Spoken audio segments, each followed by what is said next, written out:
Wethi ke woza la wena mfana, woza la wena mfana. Sho ngabla. Ayazwakala ngiyazwakala nonga.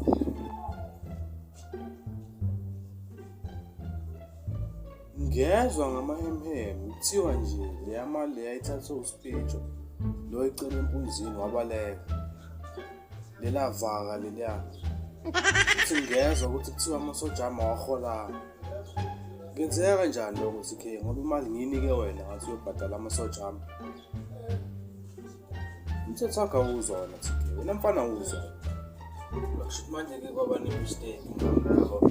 Kushuthi manje ke kwaba ne-mistake iqiniso ngaphalami. Ke kwaba ne-mistake loringa noSpeech kanje yabo. Ene manje ngamdala ngisaringa kanje noSpeech. Kushuthi manje ngathola i-phone call yakho ngamdala. Isikhwama kwaba ukuthi ngishiya kanjalo yabo. Ngamanye kushuthi mangishiya isikhwama uSpeech uyawasicova.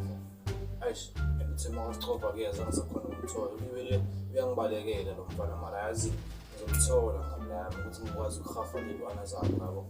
Hayi izinto zilungisa ngamlami shwele ngabo. Shwele nje ngabo. Mina mfana ngithawuzwa. Wena mfana ngibamba nguyeke wena. Ngibamba nguyeke mfana. Ngibamba nje nguyeke wena. Ngizwe ukuthi ngizingwena. Lithi ke. Lithi kwena.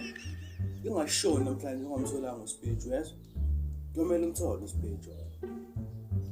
And uma umthola usithathe lesikhwabo uyithathe le mali ngoba lo mfana akasebenzayo.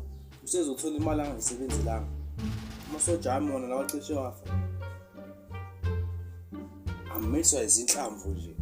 Amiswa izinhlamvu nje abaholanga nje. Iyaphela le nto. Ngizwe ukuthi ngithini ngathi ke mfana wami. Uma ungayitholi le mali ngiyobulala wena mfana wami. Uyangizwa ngithini kwena? Ngiyobulala wena mfana wami. Sikhe mfana fale ngamlane ukhale ngamlane wena masimo nawe sorry. Ngizobuya naye inyuku yakho ngamlane ngizobuya naye inyuku yakho. Ngizobuya nayo ngamlane yakho. Ngamlane. Ngibuya ngamlane ngivele ngizikhafa indwana zami. Mangibuya nje semthamo uqala ngozembe ngamlane. Ngizozikhafa zonke indwana zami. Ngitshela ngamlane.